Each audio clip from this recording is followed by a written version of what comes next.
before I be a slave, I'll be buried in my grave and go home to my Lord and be free.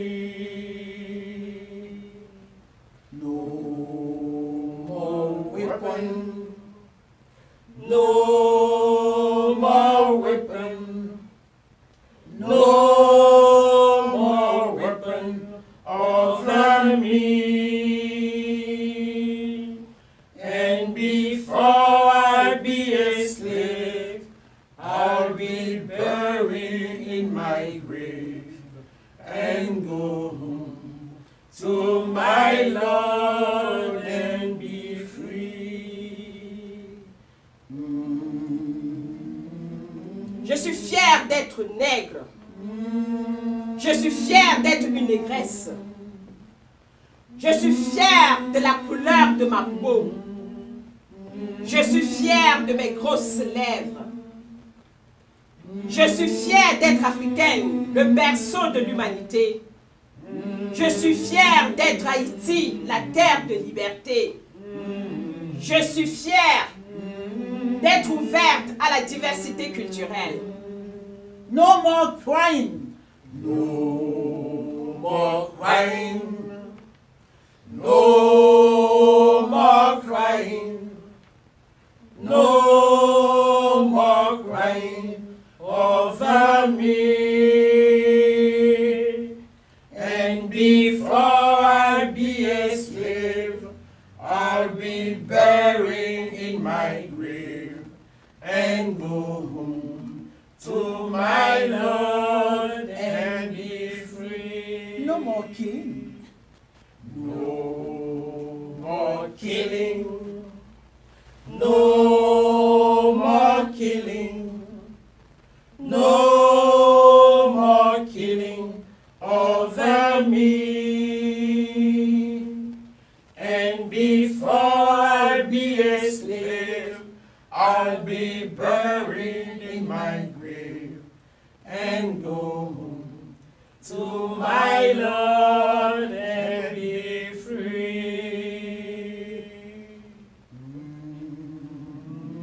Je suis fier de ne pas avoir la haine contre ceux qui m'ont oppressé, contre ceux-là qui m'ont esclavagisé, contre ceux-là qui m'ont chosifié, contre ceux-là qui m'ont traité comme un animal.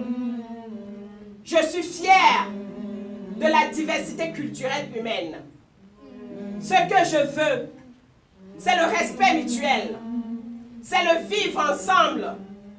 Avec ça, on aura un monde meilleur. Oh, freedom. Liberté. Oh, liberté. Freedom. Oh, freedom Over me.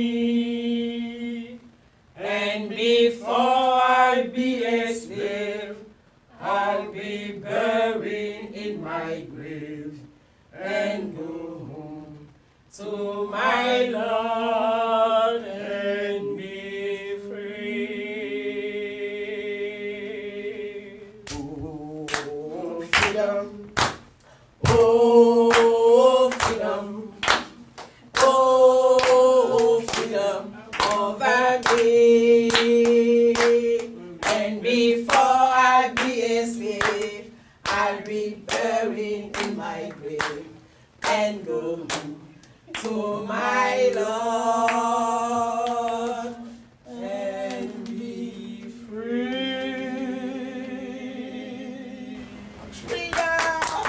Mesdames et messieurs, au nom du Centre de services et d'intégration des minorités culturelles, je vous souhaite la bienvenue à l'événement « Le racisme, un obstacle à franchir ».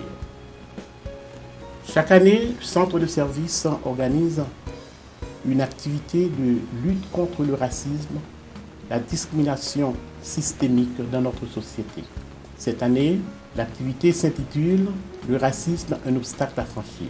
Il vise à sensibiliser et à éduquer sur la nécessité d'enrayer le racisme basé sur la couleur de peau. Il veut plaider en faveur de la création des systèmes de manière inclusive à l'égard de toutes et de tous. Il veut aussi dénoncer les traitements différentiels réservés aux afro-descendants dans divers domaines de la vie sociale, sur un mode qui infériorise et entrave l'égalité des chances des personnes dites racisées, en particulier les membres de la communauté noire, en ce qui a trait à leur participation sur le marché du travail, dans les institutions publiques, les entreprises privées et en politique. Ce projet veut trouver des pistes de solutions au combat quotidien que mènent les communautés racisées pour leur dignité humaine, pour l'égalité des droits et pour la justice sociale dans une société dite de droit comme le Canada. Le racisme, un obstacle à franchir, veut porter sa pierre à la construction d'une société d'inclusion, juste, égalitaire et équitable pour tous. Ce projet se réalise grâce au soutien financier du ministère du Patrimoine canadien. Nous aimerions ici prendre le temps pour leur dire un grand merci. Sans le soutien financier du patrimoine canadien et la contribution de nos partenaires, la réalisation de l'événement n'aurait pas été possible. Donc, nous vous en remercions et vous en sommes très reconnaissants. Nous remercions aussi la THM, Antenne Caraïbes, Radio CIBL, Radio CEPAM, Transart 2000, Alliance socioculturelle et aide pédagogique, tous les élus qui nous ont aidés à trouver du soutien pour réaliser cette activité. Nous remercions en particulier nos conférenciers, ceux qui vont débattre pour vous ce soir, et aussi les artistes qui vont vous faire danser, chanter. Alors, je vous souhaite bonne participation. Merci.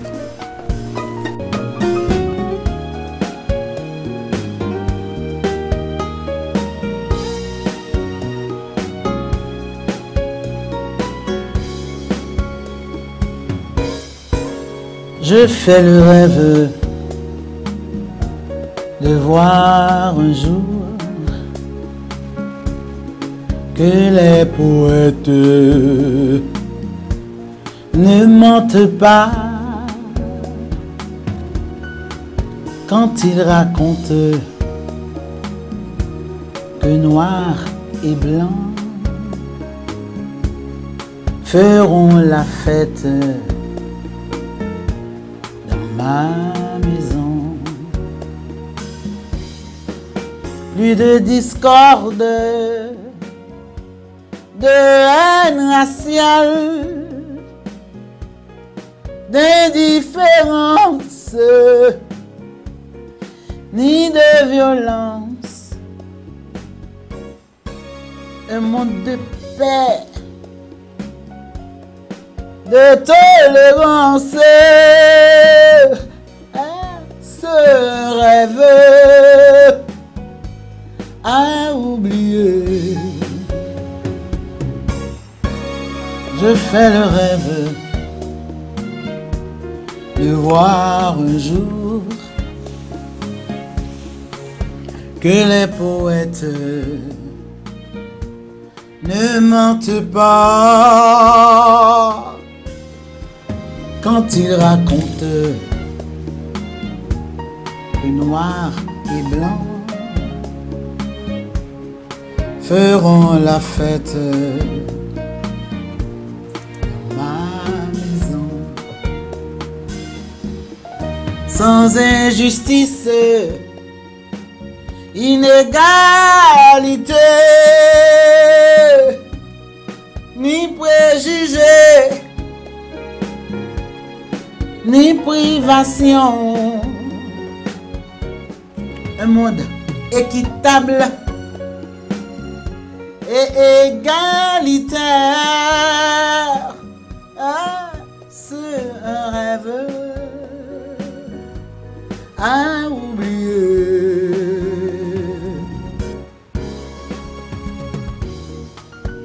I have a dream. Nous font un bel rêve. Ni blanc, ni noir, n'a préparé une bonne fête. Mais là, pour la caille.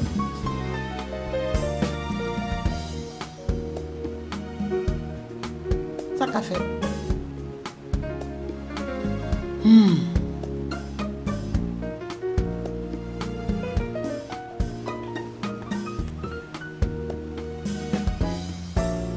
Je fais le rêve de voir un jour que les poètes ne mentent pas. Les a raconté ni noir ni blanc.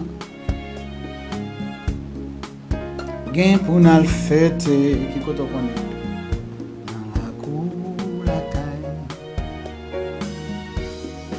Un monde juste,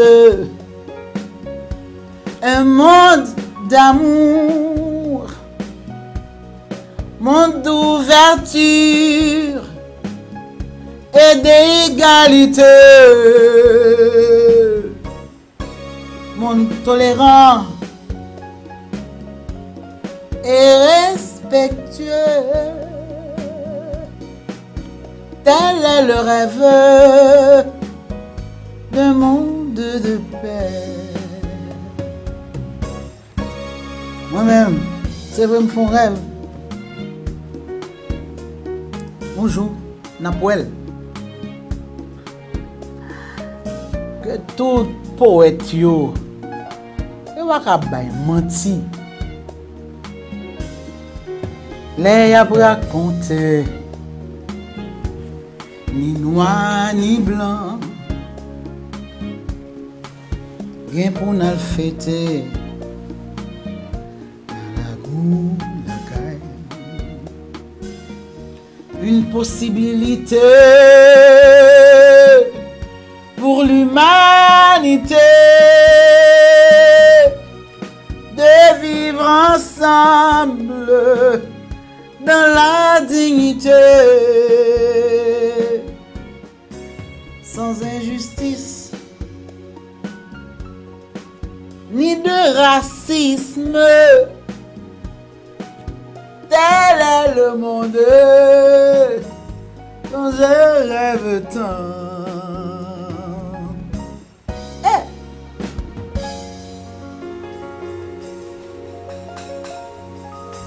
Merci Cécile. Bonjour. Alors notre premier conférencier est le docteur Jean Fils-Aimé. Il détient un doctorat en théologie à l'Université de Montréal et il est spécialiste des questions de religion et de culture et modernité. Il détient une maîtrise en histoire médiévale de l'Université McGill et il détient aussi une maîtrise en administration publique avec une spécialisation en management international de l'École nationale d'administration publique de l'Université du Québec. Il est auteur, chercheur en management international et analyste politique. Il vit au Québec depuis 30 ans. Il est invité ce soir à développer un sujet passionnant que voici. La vie des personnes dites racisées de notre société, en particulier celle des Noirs, est une bataille continuelle pour la dignité humaine, pour l'égalité des droits, ainsi que pour la justice sociale. Cette situation est-elle liée à leur assujettissement à l'esclavage et à la traite transatlantique? Si oui, comment y remédier? Salut à tous et à toutes, content de vous retrouver à cette antenne. Aujourd'hui, j'aimerais vous entretenir d'un sujet particulier. Il s'agit de l'impact de l'esclavage sur la question de l'identité des peuples afro-descendants, des peuples noirs. Pour pouvoir traiter ce sujet, il faut se rappeler ce qu'est l'esclavage. Évidemment, nous allons parler de l'esclavage transatlantique, non pas que l'esclavage transatlantique soit le seul que les peuples noirs aient subi, puisqu'on sait que il y a eu la période de l'esclavage arabo-musulman aussi, n'est-ce pas? Les peuples noirs ont subi l'esclavage perpétré par les arabo-musulmans, et 2 fois plutôt qu'une. Mais cet après-midi ou ce soir, ce matin, dépendamment du moment de la journée auquel vous me suivez, j'aimerais parler de l'impact de l'esclavage transatlantique sur les peuples noirs. Rappelons ce que fut l'esclavage transatlantique. Il faut se rappeler ce qui se passait en Europe à la fin du Moyen-Âge. L'Europe, à la fin du Moyen-Âge, était au bord de la faillite. Aussi simple que cela, il y avait d'abord des problèmes de sécurité en Europe. Les peuples européens se sont toujours fait la guerre. Ils se sont fait la guerre pour obtenir les ressources des uns des autres. Ils se sont fait la guerre pour avoir un peu plus d'espace, et c'est dans l'espace de l'autre qu'ils sont allés chercher à agrandir le leur. Ils ont fait la guerre aussi, mais parce qu'à un moment donné, les récoltes étaient si mauvaises que les peuples européens n'avaient littéralement rien à manger.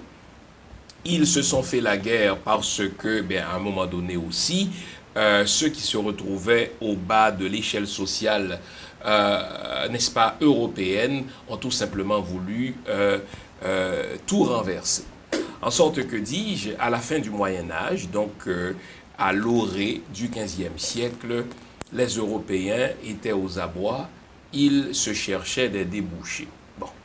Et c'est ainsi donc que les gens d'affaires, les monarques, les dirigeants ont commencé à intéresser ce qu'on appelle des marins, des explorateurs, c'est un mot un peu fort, à l'idée d'aller chercher des ressources ailleurs. Initialement, on avait en vue d'aller en Inde, parce que l'Inde était, dans l'imaginaire d'alors, reconnue pour, n'est-ce pas, ses ressources énormes. Pensons à la soie, pensons aux épices, etc. Mais bon. Et il y avait un autre continent très riche en ressources, et les gens d'affaires ont commencé par investir de l'argent auprès des marins pour qu'ils aillent, si vous voulez, explorer le continent africain. Mais quand on dit exploration ici, je voudrais qu'on me comprenne, il ne s'agit pas d'exploration scientifique. Ce n'étaient pas des gens qui voulaient aller savoir quel type de ressources il y avait en Afrique, quelles sont les civilisations, n'est-ce pas, qui existent déjà sur ce continent. Non, c'est des gens qui sont allés là-bas avec la conviction que c'est des ressources extraordinaires et qu'on doit y aller pour les piller, ces ressources-là. Et il y a toute une période de préparation. Il y a toute une période de préparation. D'abord, il fallait construire des navires avec la capacité, n'est-ce pas, d'emprisonner des gens, parce qu'on va kidnapper des gens là-bas. Il fallait aussi se préparer militairement, parce que on ne se rendait pas là-bas pour faire la paix, on se rendait là-bas pour attaquer les gens, pour les piller. Donc il fallait se préparer à toute éventualité en cas de réplique, et il y a eu des répliques. Certaines fois, les batailles que ces Européens livraient contre les Africains duraient plusieurs mois. Mais il y avait surtout, et je voudrais attirer votre attention, une préparation juridique. L'occidental se donne toujours la peine de colorer ses méfaits d'un vernis juridique. Et c'est ainsi donc qu'on va échafauder une théorie en droit international qu'on appelle la théorie de la découverte, la doctrine de la découverte. Qu'est-ce que c'est que la doctrine de la découverte? N'oublions pas que nous sommes à la fin du Moyen-Âge, fin du XIVe siècle, début du XVe siècle.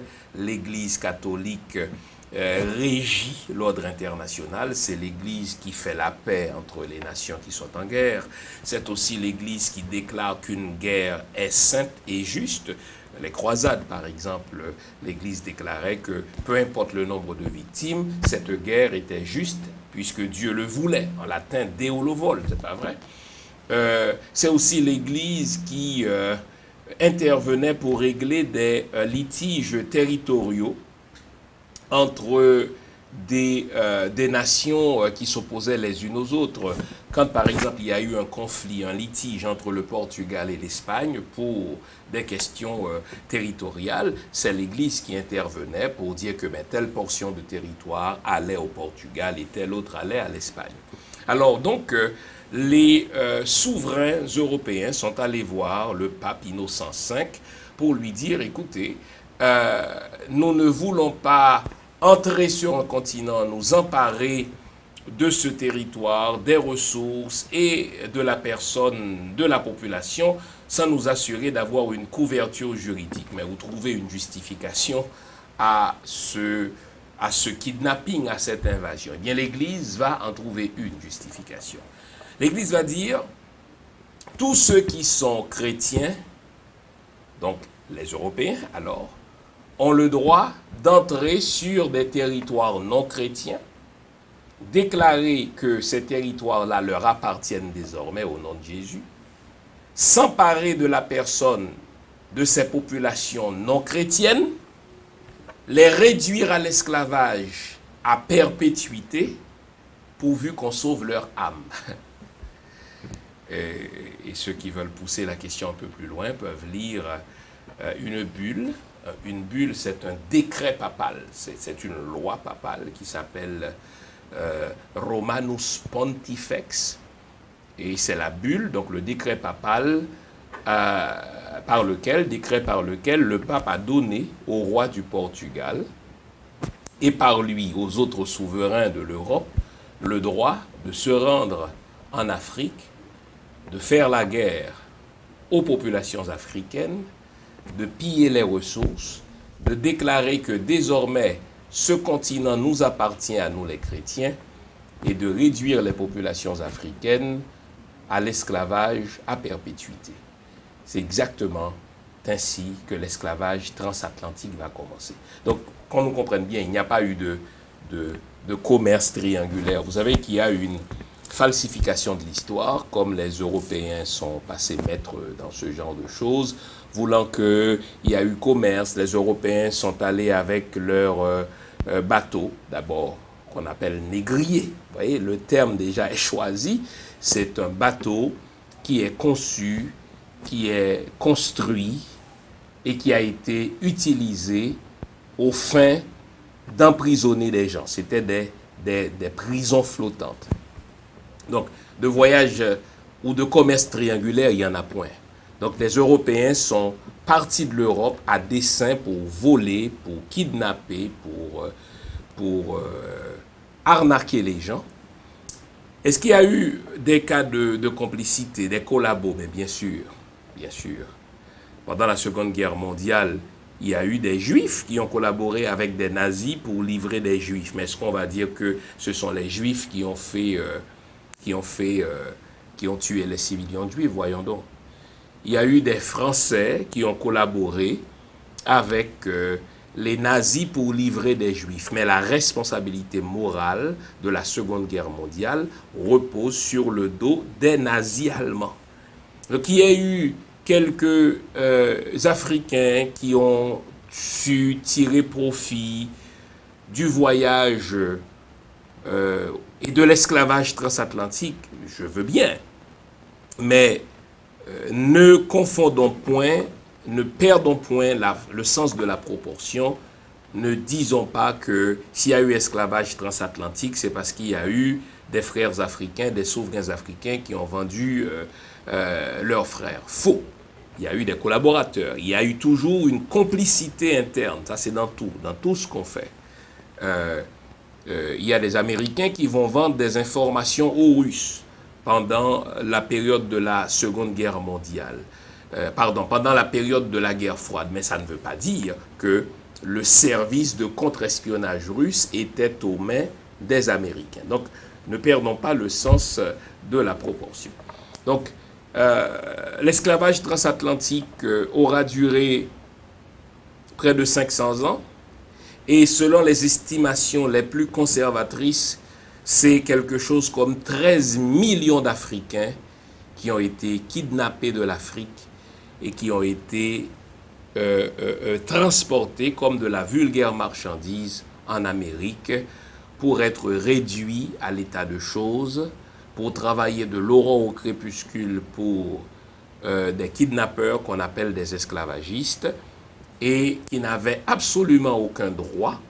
On pouvait violer leurs filles, on pouvait violer leurs femmes, on pouvait trancher d'un coup de couteau le ventre d'une femme enceinte seulement pour satisfaire la curiosité d'un enfant.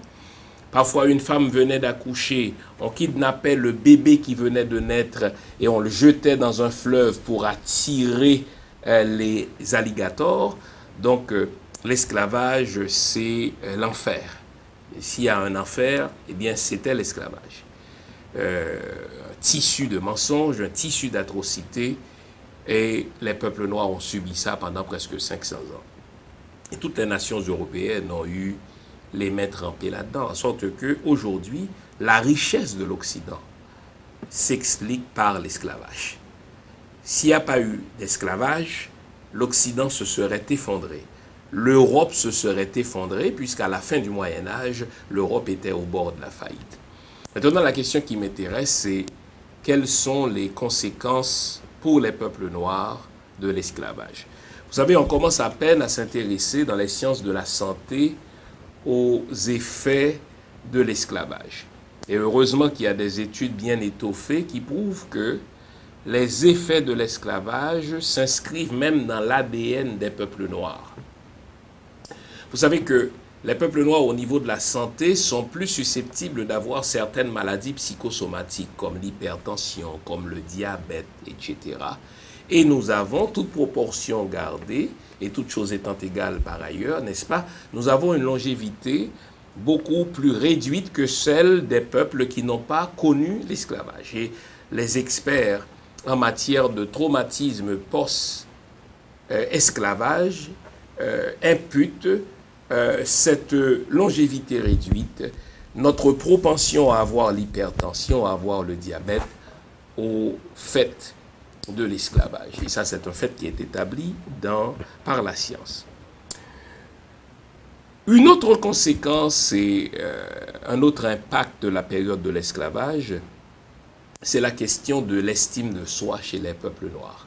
On a fait passer un test classique aux enfants qui sont dans leur première année de scolarisation. Et cela partout, que ce soit dans les Antilles, en Amérique, etc., aux afro-descendants, ça veut dire aux enfants dont les ancêtres ont été esclavagisés. Voici le test. On a mis devant des garçons et des filles qui sont à leur première année à l'école des poupées noires et des poupées blanches. Et on leur demandait tout naïvement à ces gosses, garçons et filles, selon vous, quelle est la plus belle poupée? Est-ce que c'est la poupée noire? Est-ce que c'est la poupée blanche? À chaque fois, dis-je, les enfants choisissaient les poupées blanches comme étant plus belles que les poupées noires. C'est que pendant 500 ans, nous nous sommes fait dire que la couleur noire, c'est la couleur du diable. La couleur noire, c'est la couleur de la laideur. Et aujourd'hui encore, écoutez bien le langage des Occidentaux. Un trou qui aspire, si vous voulez, la lumière, c'est un trou noir. Quelqu'un qui travaille dans l'illégalité travaille dans le noir. Un scène qui est laid, qui n'est pas bien poli, c'est un scène noir.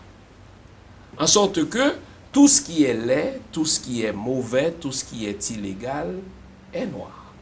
Et un enfant qui entend ça depuis son arrivée au monde, qui entend ses parents prononcer ces expressions-là, finit par intégrer le fait que le noir, c'est le condensé de ce qui est laid. Donc lorsqu'on lui présente une poupée blanche et une poupée noire, et qu'on lui demande laquelle de ces deux poupées est la plus belle, réflexivement, il dit « c'est une poupée blanche ».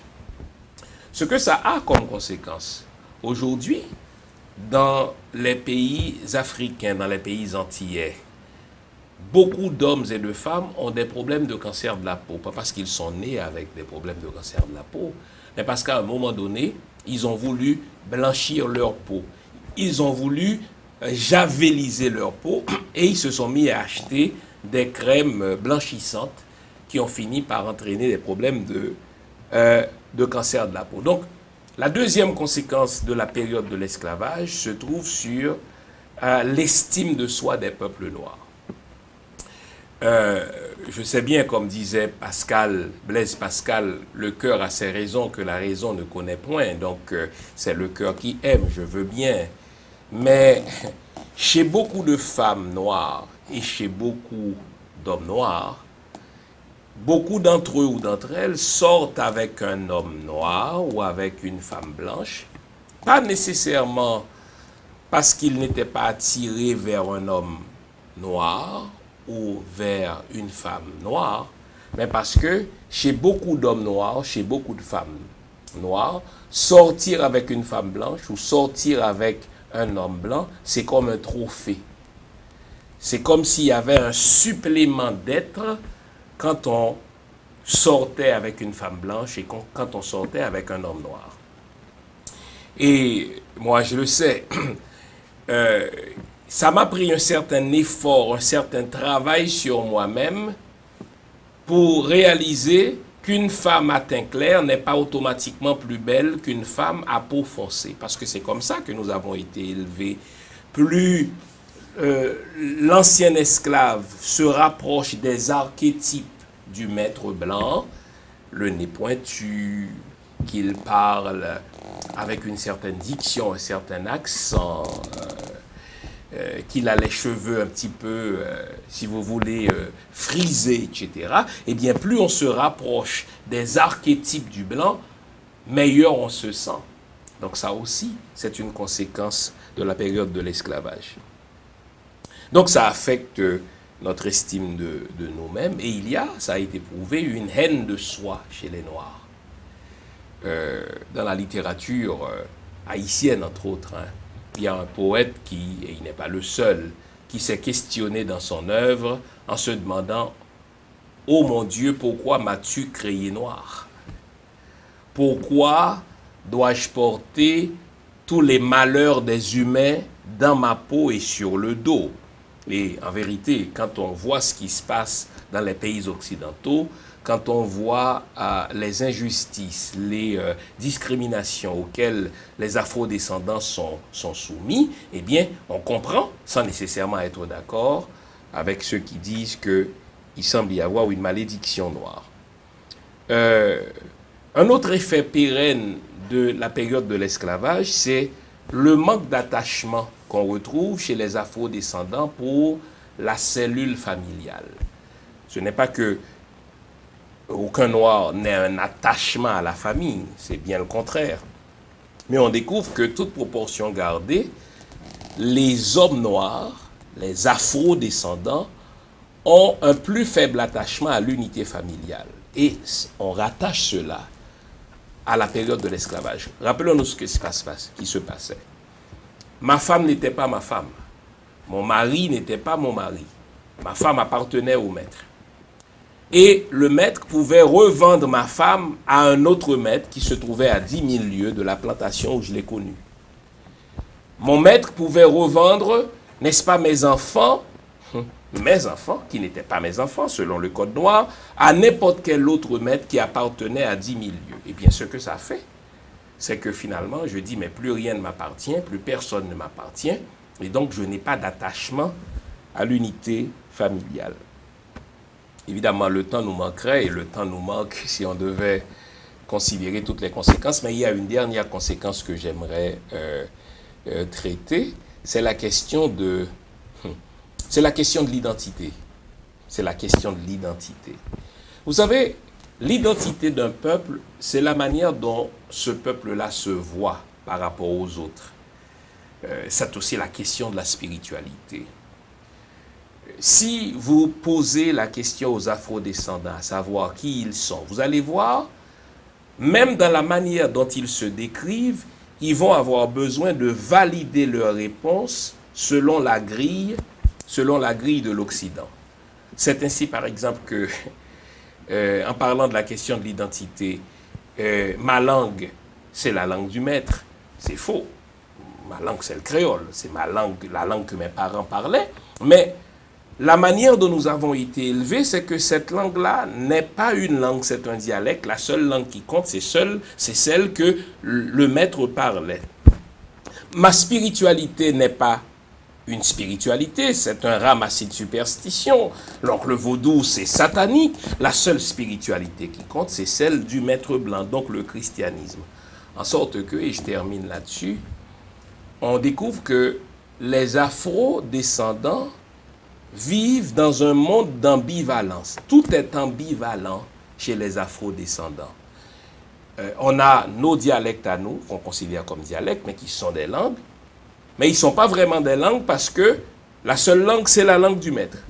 Nous avons nos spiritualités à nous, qui ne sont pas vraiment des spiritualités, ce sont des ramassis de superstitions, car la seule spiritualité, c'est la spiritualité du maître. Nous avons nos façons à nous d'habiller, notre rapport, n'est-ce pas, à la mode, mais ces façons-là sont laides parce qu'elles ne sont pas validées par la mode occidentale. La femme noire est corpulente, elle a une certaine grosseur, mais tout à coup elle devient laide parce que la norme occidentale veut que tout le monde soit comme une poupée Barbie. Aussi longtemps que nous ne sommes pas conscients de ces conséquences négatives, nous ne serons pas en mesure d'aller de l'avant en tant qu'afro-descendants, en tant que peuple noir. Évidemment, j'aurais pu passer le reste de la journée à exposer d'autres conséquences de cela. Je m'arrête ici. Et j'accueillerai vos questions et vos suggestions pour qu'ensemble, nous puissions réfléchir sur les conséquences sur les peuples noirs de l'esclavage transatlantique. Merci.